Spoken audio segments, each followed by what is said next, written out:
We always hear about the dark web, and whenever a company gets hacked, there's always the chance that the data ends up on sale on the dark web. But what exactly is the dark web and how does it work?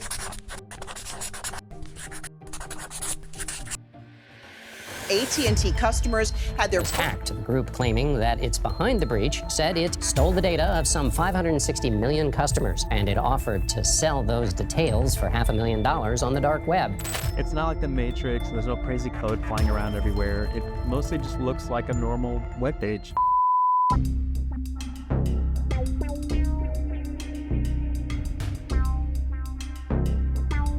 On the Sean Ryan Show podcast, top ethical hacker Ryan Montgomery explained what the dark web is and what happens there. Ethical hackers are people who hack systems to show how secure they are.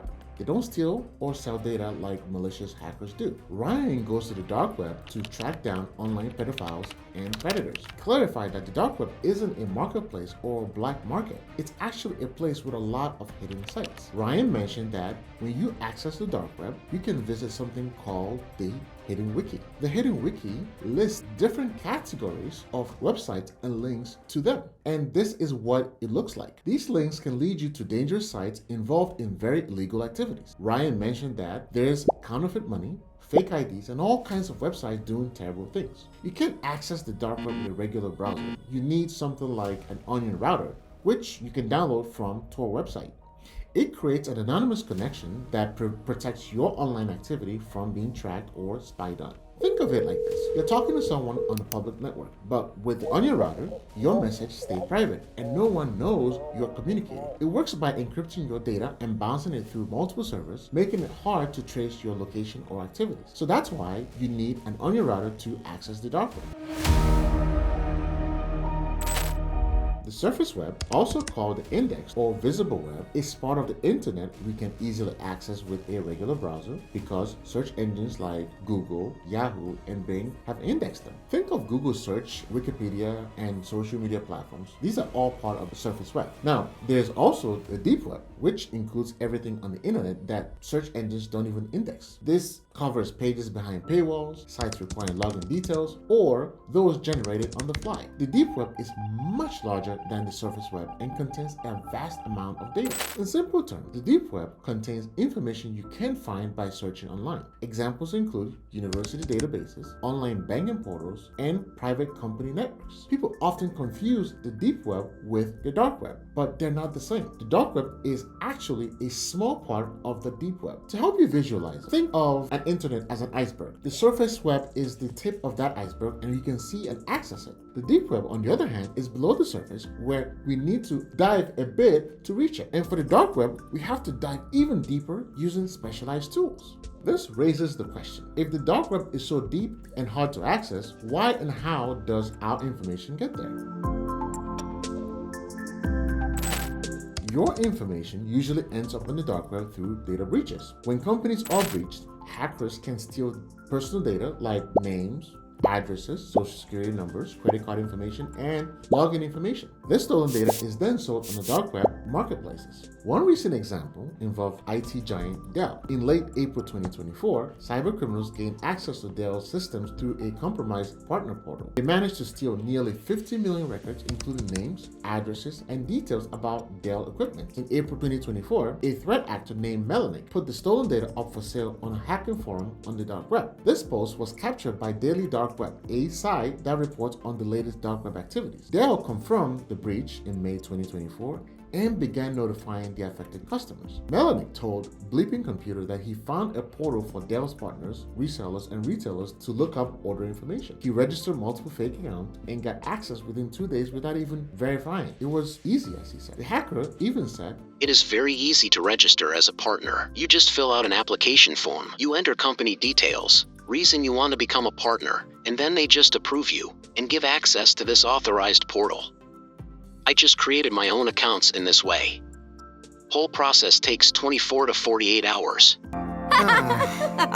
Anyway, Dell assured customers they are taking all necessary steps to investigate and lessen the impact. They are working with law enforcement and cybersecurity firms and have offered free credit monitoring services to the affected customers. Another way is through scams. Scammers can get your information directly by targeting you with phishing emails, social media impersonations, and malware infections. If they succeed, the stolen information is traded on the dark web. And here's the thing, once your information is on the dark web, it's nearly impossible to remove it. Why? Well, there are three main reasons. First is permanence. Once your information is posted on the dark web, it can be copied and spread across multiple sites and forums, making it nearly impossible to completely eliminate. Even if you manage to delete one piece of information, it can resurface anytime, anywhere. Second is anonymity. Transactions and communications on the dark web are highly encrypted, making it difficult for you or even the authorities to track down specific data or its sources. So how can you delete something you can't find, right? Third is decentralization. The dark web is decentralized, meaning that there is no central authority or server from which data can be universally removed. So there's no governing bodies to enforce the removal of compromised data.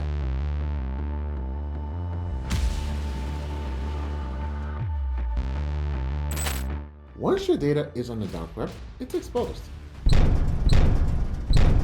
Malicious actors can buy it and learn as much or even more about you than your family or friends. They could find out where you live and how to contact you. If your healthcare data ends up on the dark web, they can learn about your diagnosis you may not even want to share with your family members. And do you know what comes after a data exposure? You guessed that right, scams. If your social security number and credit card details end up on the dark web, malicious actors can use them to steal your identity, open up fraudulent accounts, file false tax returns, and make unauthorized purchases. This obviously can lead to major financial losses and damage to your credit score. If your login credentials like emails, passwords, and social media usernames are on the dark web, malicious actors can take over your accounts. They could access your social media profiles and even your online banking accounts. It's a vicious cycle. Malicious actors attack companies, steal data, and put all of it on the dark web. And then other buyers can then use that data to target you. If they gather more information from these scams, they put it back on the dark web for purchase. While you can delete your data once it's on the dark web, there are still steps you can take to protect yourself.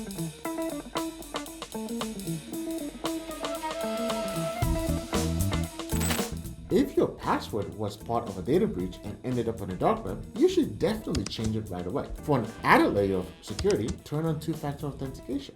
With two-factor authentication, even if cybercriminals have access to your login details or even your phone number, they'll still need the authentication code to be able to access your account. This could be something like fingerprints, facial recognition, or security questions. As FTC says, think of it as having two locks on your door. So whenever you can, please set up a two-factor authentication so that you can be more secure.